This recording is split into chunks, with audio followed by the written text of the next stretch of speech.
I also make use of their but never in the Welcome to Sunday service. but they're never in like sort of the heart of the church. Now, I know that. So we better watch what we say. Keep it church church Program. That's good. We go, my daughter was in Providence and we were in church there. Yeah, actually what they did was they took a break. Zoom talked about it. They took a break over the summer and then just never restarted. They still had live. Zoom. So they went to Zoom.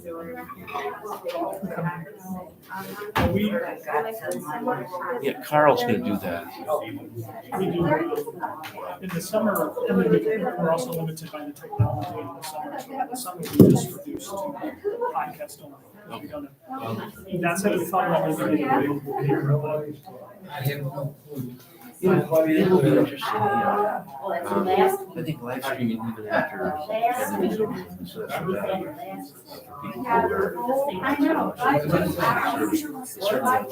people who are So we've certainly seen them.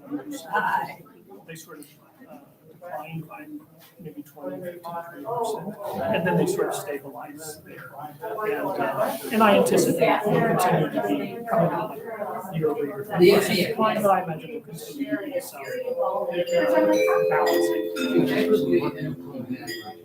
Right. If you can't make it or you're out of town, you can see the service. then you've got options, and that's exactly what I stated. That's what I shared.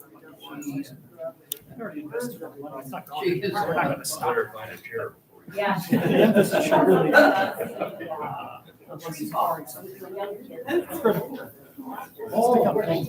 Now, how do you operate the technology? Is the same person in charge of that? No, we have a couple of people within the congregation who are trying to add that. Sort of helps on the app. So we sort of chart out here. Energy and enthusiasm. She loved it. I said, So it's still, I told her, I said, runs that, and then she uploads the, sees it up and it's a podcast. And it works really well. And then we have, like 4 volunteers who let's see, it's like a division. and I can do that. I can make it as good as our app doing here. I can at least make it live. I was a Lutheran church. And they have quite a number. They actually script their Zoom. Yeah, it's quite involved. Well, we sort of tested philosophically. And they're both like, Lower price. Yeah, I agree with that, yeah. And I'm also sort of old school in the sense that for you. this is older. You can't repeat it. No, This, the community is, yeah. you and I can, But I have all this room now it's that's close, there is interest. Well, maybe I shouldn't speak for you. No, I agree with you entirely.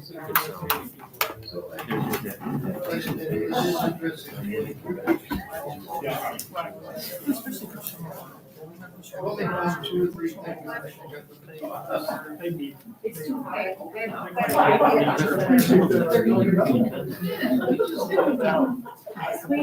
I actually. How are you? You know, and my wife, she's. Because it's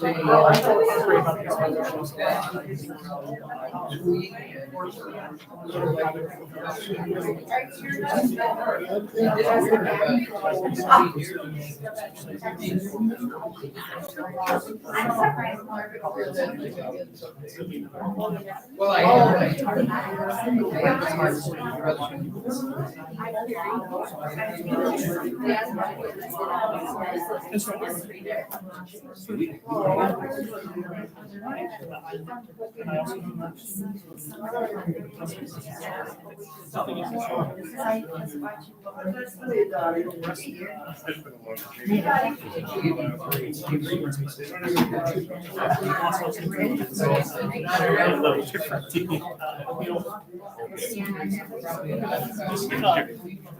Whatever you. Take one last second.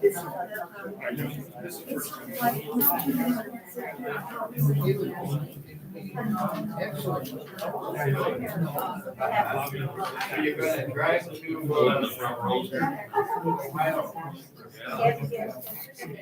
Yeah.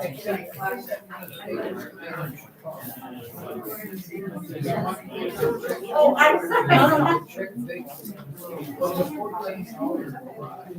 Yeah, I would stay one.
Wow, Carol, that was beautiful and an appropriate piece for this morning under the leaves. And they are beautiful.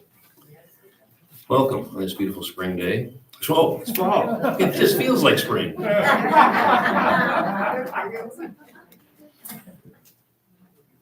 Welcome to the Unitarian Universalist Fellowship of Door County. My name is Jim Black. I'm the service leader today. And it's our custom to invite people who have not been here before or have not been here in quite a while, if they feel comfortable, to stand up and introduce themselves and say just a little bit about themselves, maybe where they're from. So does anyone feel? Oh, very good. Thank you. Hi, I'm Beth Gullickson, I'm David Nelson. and we're from Madison, and we've been here, but not for a year or two. We're enjoying your warm welcome as we came in the door, and we're oriented to get to our seats. Thank you. Very good. Welcome. Thank you. Yes. Okay. Our opening words or welcoming words is a place of belonging and caring by Kimberly Carlson. It is not by chance that you arrive here today. You've been looking for something larger than yourself. Inside of you, there is a yearning, a calling, a hope for more, a desire for a place of belonging and caring. Through your struggles, someone nurtured you into being, instilling a belief in a shared purpose, a common yet precious resource that belongs to all of us when we share. And so, we begin seeking a beloved community, a people that does not put fences around love, a community that holds its arms open to the possibility of love, a heart home to nourish your soul and share your gifts. Welcome home, welcome to worship. On the back of our order of service, there are announcements. Does anybody have any additions or expansions? If so, Carl will bring a mic around. We have one.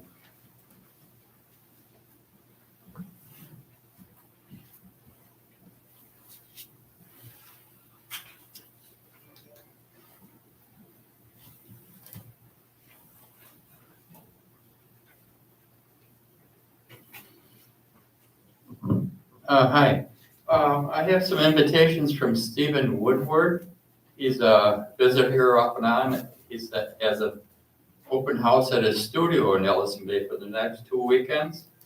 And he has some fantastic woodworking projects. And so can get these If you want to get an invitation during coffee hour. Okay, very good. Thank you. Anybody else? Oh, very good. The chalice lighting is by Judith Quarles. At this hour, in small towns and big cities, in single rooms and ornate sanctuaries, many of our sibling Unitarian Universalist congregations are also lighting a flaming chalice. As we light our chalice today, let us remember that we are part of a greater community of faith. May this dancing flame inspire us to fill our lives with the Unitarian Universalist ideals of love, justice, and truth.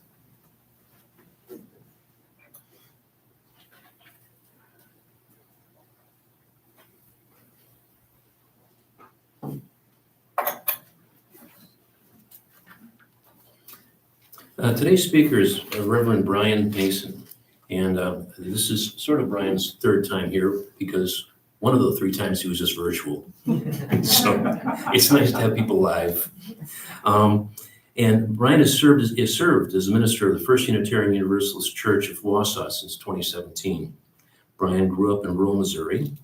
Previously, Brian served as the David and Norma Lewis ministerial intern at the First Unitarian Church in St. Louis, and also a chaplain at St. Louis University Hospital and Cardinal Glennon Children's Hospital. When not serving, Brian enjoys running, cooking, and exploring new places. He lives in Wausau with his wife and daughter. If you could stand, if able, for the unison affirmation and the doxology. If you are masked, please sing.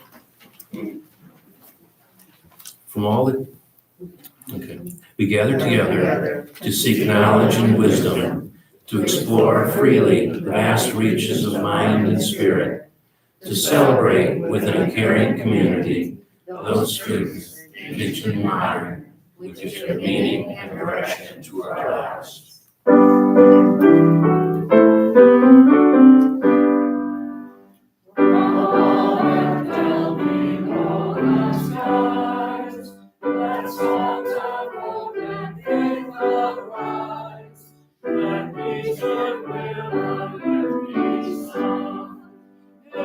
every land, every tongue. It's great to see you singing again. I'm going to make an administrative change of the order of service. I'm going to move a moment of quiet to just before Brian's message. And so we'll move on to joys and concerns. And this is the time in the service that we have give people an opportunity to share a joy or a concern. Just remember that we are on live, and if you want to mention something about somebody else, make certain that you have permission. And if you could identify yourself before saying anything. So anybody have a joy or concern? Oh, we got one right here.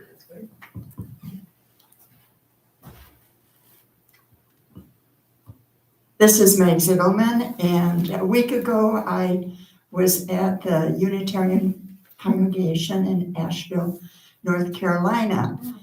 And it was nice to hear the comment this morning in terms of fitting with what I was going to say about feeling the warm welcome when our guest came in this morning.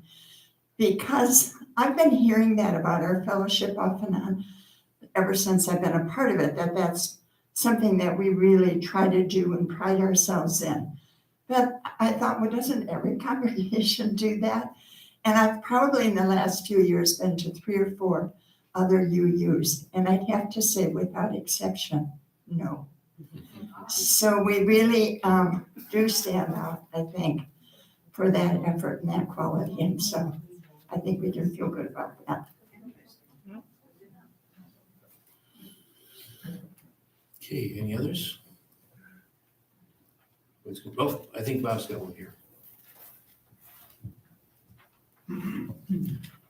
I just wanted to mention probably many of you knew Delmar Dahl passed away this week. He was really, didn't matter who you were or what faith you were, I think he was ready to be your minister here in Door County. He was chaplain at Scand. He prided himself in being chaplain 3 times during his retirement. So he'll be missed, and his memorial service is tomorrow at 3, Baptist Church, I guess. Anyone else? Oh, very good, thank you. This is the time for the offertory for the financial support of our fellowship. Please be generous, and offerings can also be made on our website.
Thank you, Carol.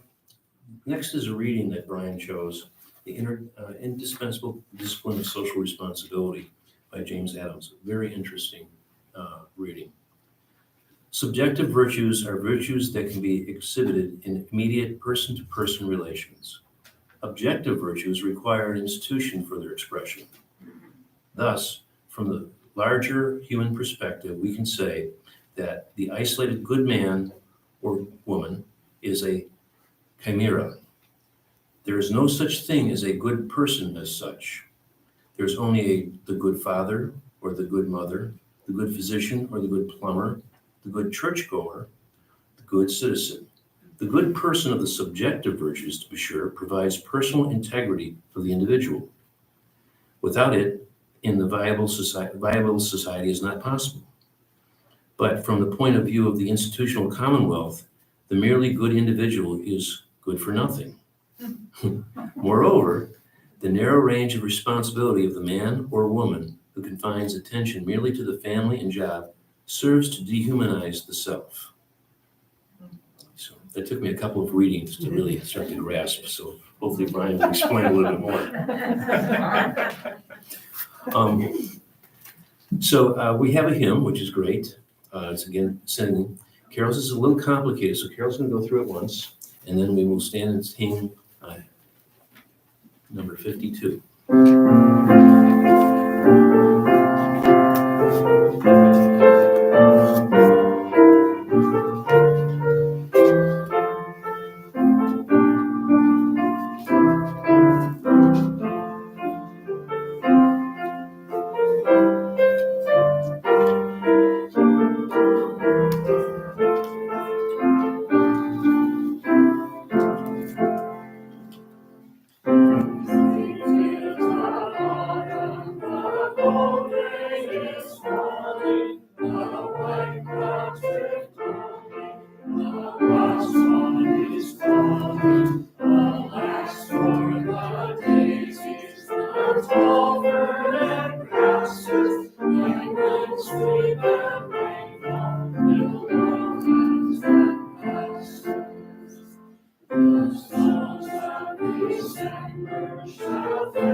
So we'll now take a moment of quiet to clear our minds of junk, and so more clear and aware of Brian's message.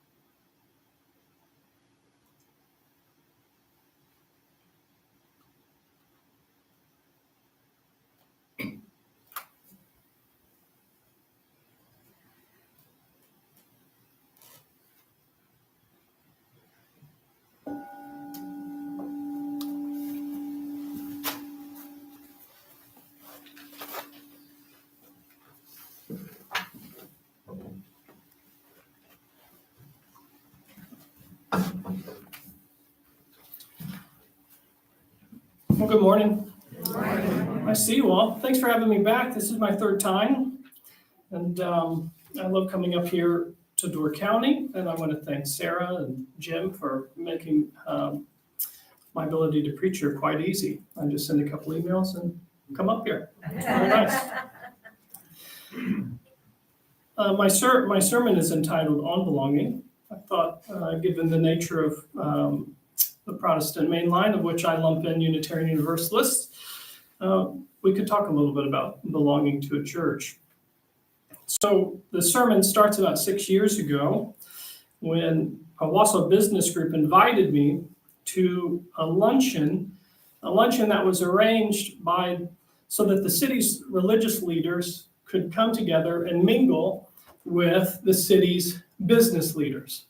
Quite a motley crew, right? The city's religious leaders intentionally gathered to mingle with the city's business leaders. And so the topic of conversation went something like this: how can businesses be guided by ethical moral principles that attract and keep customers? Do I need to repeat that, or do you all get it? Okay. Now, I'll be perfectly honest, and maybe this is oversharing with all of you, but I literally could have cared less about this conversation. I think companies that are guided by ethical stances like sustainability and fair wages are great. But the business of business is money, period. But I was new to town, so I thought it would be good for me to meet some of my local clergy and also some of the business leaders. That's not a bad thing. And apparently clergy and business leaders were as interested in this conversation as I was, because aside from me, a total of 2 other people showed up. One other clergyman and the representative from the downtown business group that organized this meeting. And so we gathered in this top secret downtown Wausau location over a plate of cookies and coffee. And we chit-chatted, as people do. We talked about kids and we talked about sports. But I don't know if any of you are business people or if you know business people, but they don't waste time. And so the guy really just cut to the chase. And so the businessman said something to the effect that 95% of the revenue generated at Wausau's downtown businesses occurs on Monday through Saturday. Revenue on Sundays, much to the dismay of the Chamber of Commerce and business owners, was total rubbish. So hearing this, I was even less interested than when I had gotten there. And so at this point in the conversation, the coffee was getting cooler and cooler. I had already sampled all 3 of the various different kinds of cookies that they had on the trays. But I didn't want to be rude and leave early. So I asked this businessman, I said, what do you think clergy, people who have dedicated their lives to studying ancient texts and languages, people who lead organizations that are literally designed not to make a profit, what do you think we can teach you about making money? Here's what the businessman said to me. I'm going to quote him. He said, I don't think you can teach me a thing about making money, Brian. But he went on. He said, I want to know how we can partner so that your parishioners will leave church on Sundays and head downtown to spend their money at our shops and businesses. Now, I would have been annoyed if I wasn't so amused. I kept thinking about The Simpsons. Do you all watch The Simpsons? Anyways, I have one of my favorite articles. I kept thinking about this Simpsons episode when Bart and Homer, they nearly destroy the Springfield church because somehow they got their hands on a rocket and they launch it and it accidentally blows up the Springfield church. And so Mr. Burns, the sinister businessman of Springfield, if you all remember him, he reaches out to the local church board and he offers to cover 100% of the remodeling costs, so long as Mr. Burns gets to call the shots. And the church board, like a church board would, they agree unanimously to let someone else foot the bill to rebuild the church. And so the Springfield church in this episode, it was once a simple house of worship. It's rebuilt, complete with coffee and gift shops, billboards, literally a money-changing station in the church. There's a jumbotron called the God Cam, and it shows everybody's face close up. And Bart's sister, Lisa, who is probably the most UU character on all of television, she is appalled. She's completely appalled by what she sees. And so she actually leaves Christianity, converts to Buddhism, and is mentored into Buddhism by no one other than Richard Gere. It's a wonderful episode. Look into it.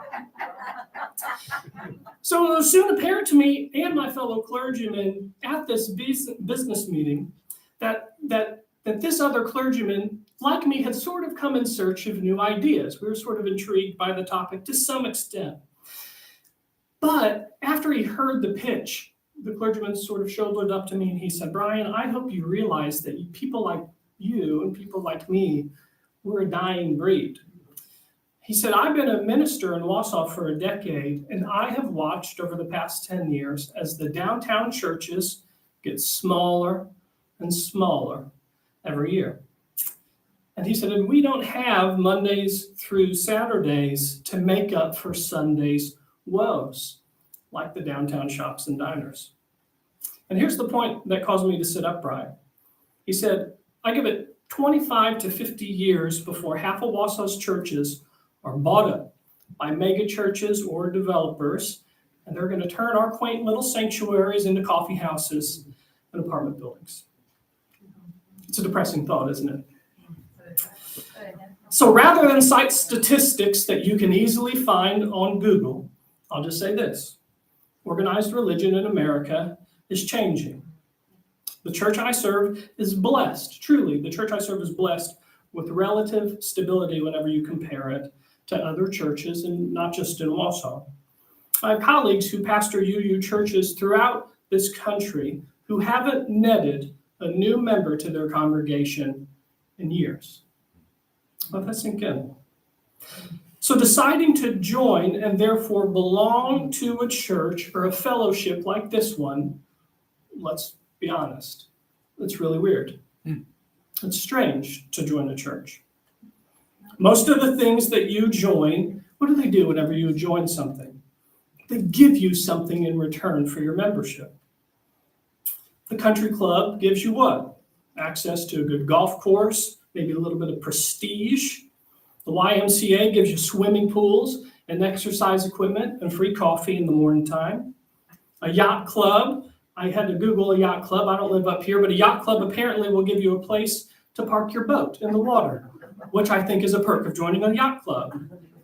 So in exchange for money, they give you something tangible. But when you join a church, you don't get anything tangible. In fact, I would say that the church is maybe the worst business model in the known universe. I want you to think for a minute how bad this model is. Now, I don't know what's required of membership here at the fellowship in Door County, but what's required of membership at Wausau is this. We tell people that to join, you have to take classes on religion and the church's history on weeknights after you've got off work. When you're real tired, it's 6 o'clock, and all you want to do is go home on your couch, we say, nope, you got to come to us. We got to teach you about this faith. And then we make you promise to give us money. And if that's not bad enough, by the time you take all the classes and make good on the money you promised, and you sign the membership book, you find out you are getting nothing tangible in exchange. In fact, you are getting nothing, and actually, we're going to need you to join a board or a committee. We're going to need you to teach and clean and play music and answer phones and help with the accounting and hire and fire people and unclog toilets and settle disputes and protest in the streets and get sober and cover someone's funeral expenses and preach a sermon when the minister gets COVID one morning on a lark for free. And by the way, you'll do this with a lot of people you like to be around, but there will be a handful of people who will drive you absolutely insane. That's the model of church. You give us the money, you do the work, and you get nothing tangible to show for it, not even a lapel pin. So I joined the church. So that question is answered best, I think, by church members. You all will probably have something to say about that, and I understand there's a talk back after this, and maybe you can put a little skin in the game. But I'll give you my 2 cents. So last winter, and some of you may remember this, I read with interest David Brooks' column in the Times about the fracturing in American evangelical Christianity. And so what's happening in American evangelicalism is after decades of controversies, the piper is piping. They are having to account for sort of the sins of their movement. So as a boy, I was raised in a conservative and charismatic and evangelical branch of Christianity, and we had our own camps that we sent our kids to, schools that we sent our kids to. I went to one of those schools. I went to those camps. We had our own colleges. We had our own seminaries. We even had our own businesses.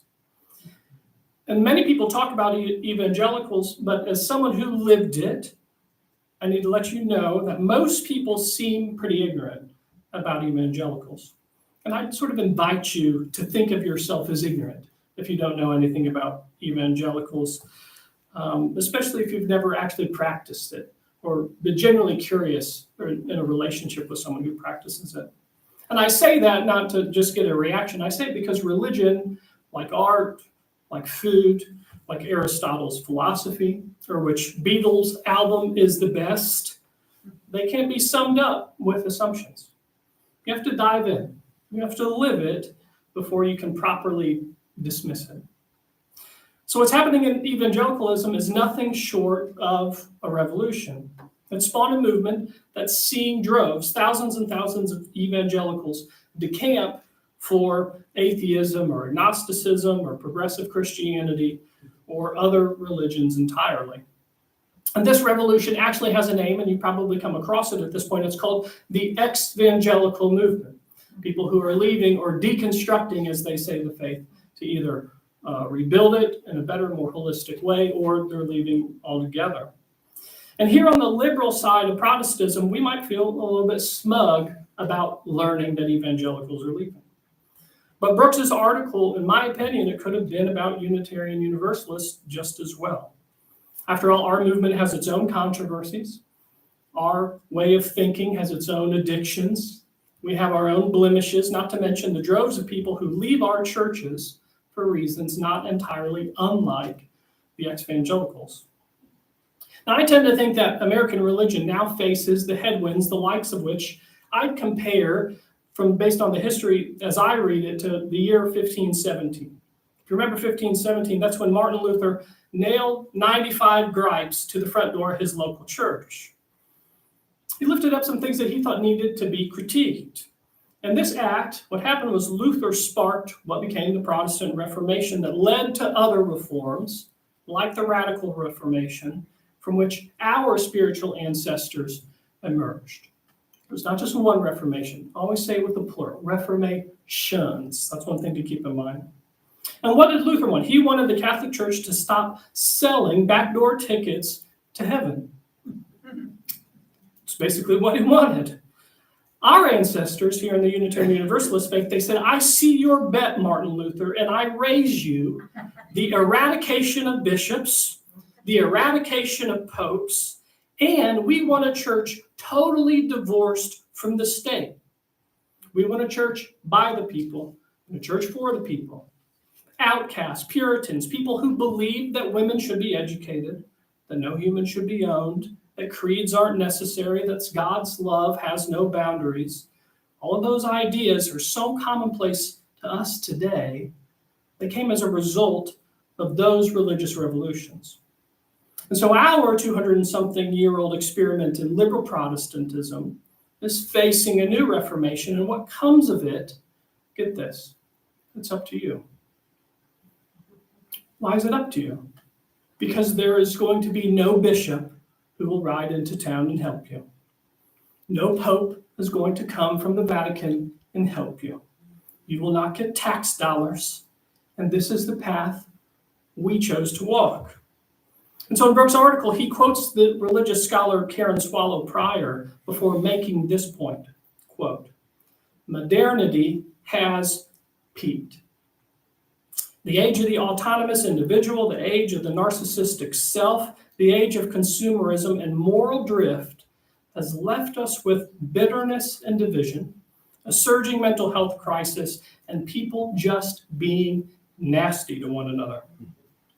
Millions are looking for something else, some system of belief that is communal, that gives life transcendent meaning, end quote. I'm going to read the part that I want to focus on. Millions of people are looking for something else, some system of belief that is communal, that gives life transcendent meaning. The church, Brooks wants us to believe, is the greatest possibility we have for renewing hope and purpose. And so being UUs, I understand that there's a segment of us who recoil at words like transcendent, because by definition it assumes there is something that surpasses the ordinary, that there's something beyond the limitations of the material universe. I don't know what you call this transcendent possibility, but I call this transcendent possibility God. Others call it the spirit of life. Some of you may call it nothing at all. And I'm good with all that. But on some level, this is a question for all of you, but on some level, isn't it true that some things really are transcendent? If I were to give all of you an assignment today, and I said, after church, I want you to walk out of these doors, and I want you to bring back into these fellowships walls a measurable ounce of love. Could any of you bring me back a measurable ounce of love? The best you could do is you could come back and you could point to expressions of it. You could also take this example for cooks in a soup kitchen, or lovers holding hands, or a child laying on her dad's shoulder. But love is beyond mere human measure. I could also cite personal examples of transcendent for hours, but rather than do my own personal examples, what I'll do is I'll share a couple that I've heard from members of my church over the years. So some people have told me that they feel love from someone who has died. Have any of you ever felt the love of someone who's dead? Would you argue with someone, even if you don't believe that or you haven't felt it, if one of your friends or one of your family members said, I feel someone's love, even though they've been dead? Would you argue with that person? Would you say, you're so wrong? People have also told me that they felt seen, recognized for who they truly are, while alone in the woods. Would you say to that person, I think you're nuts? Of course you wouldn't. You wouldn't say that. But let me give you a negative example of transcendence, because sometimes I think looking at things through a positive lens and a negative lens help us get at the point. I'm going to bring up one of our great thinkers in our movement, Ralph Waldo Emerson, specifically his essay in Self-Reliance. And what he's writing about in this instance that I'm going to quote is how there is a self in us that we cannot touch or see, but it's there. And this self makes demands of us. And this self that lives inside of us is also at times quite hard to please. And so Emerson writes this quote, at home, I dream of Naples. At Rome, I can be intoxicated with beauty and lose my sadness. I pack my trunk, embrace my friends.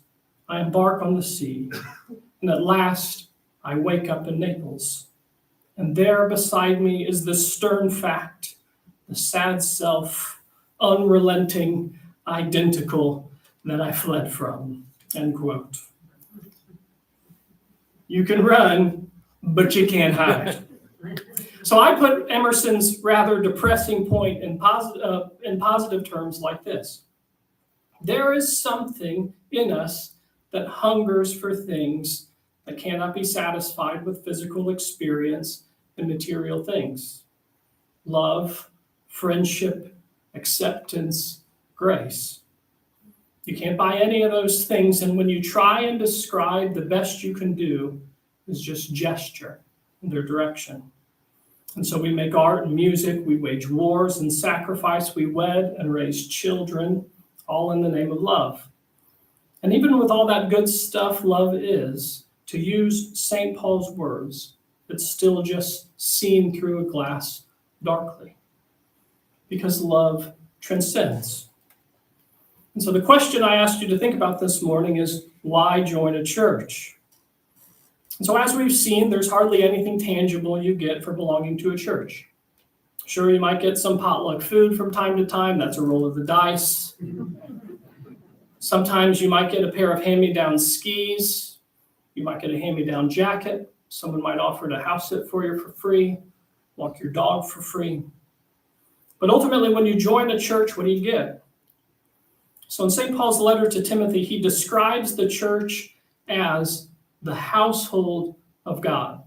That's what St. Paul says. He says, Timothy, the church is a household of God. But before my atheists tune out and start scrolling Facebook or whatever you do, let's remind ourselves how the Bible defines God. And so in St. John's epistle, he writes, quote, God is love. End of sentence. Which means what? That the church is a household of love. And so when you join a church, you are joining a household. What Paul's saying is that the mystery of the church exists in its very structure of our community.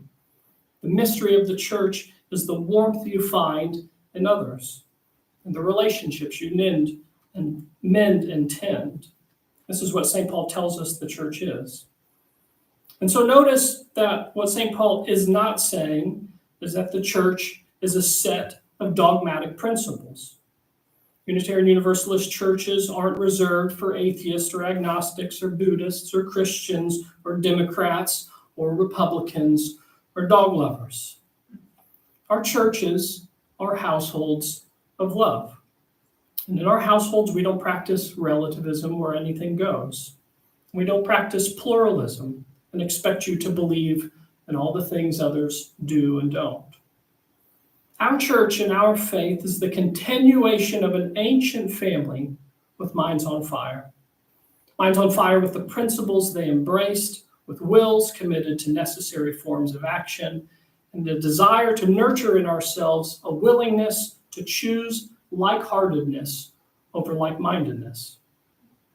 Because we're finite. All of our perceptions are limited and distorted. But when we enter into communion with another, we give and receive help in accord with our weakness. And in so doing, we bless and are blessed through the giving and receiving of compassion and love. And this is truly a terrible business model. But it's survived wars and schisms. Because just when we think we have it all figured out, it slips out of our grasp and says, I need you to build a new household of love. And that's what it means to belong to a church. Amen.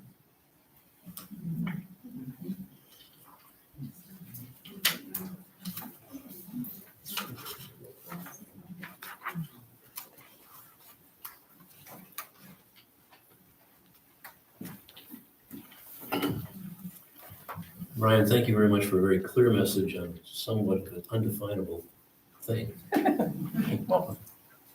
So, we're finishing a little early, so let's start talk back maybe a little before 11, just because there's nothing, and I believe we have coffee, but nothing else other than that, but soon maybe.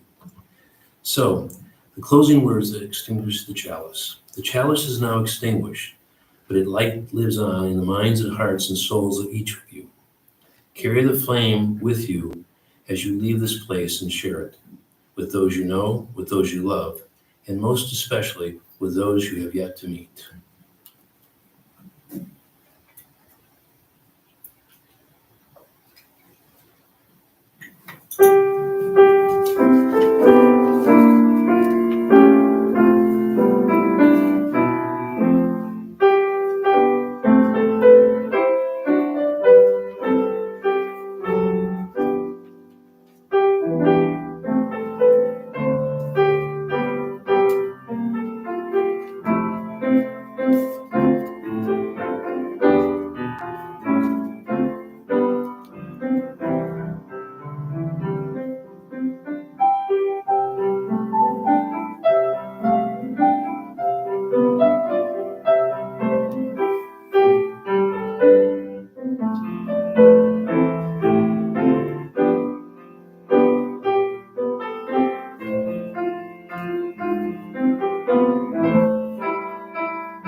11 o'clock, when she chimes, there's coffee in the back.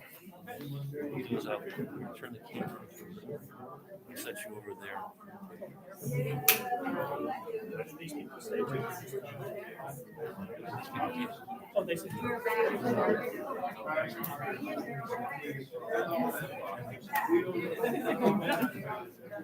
Well done. Thank you so much for joining us. If you're on our email, come back for the talk back around 11 o'clock with the Zoom link. And I hope you all have a great Sunday.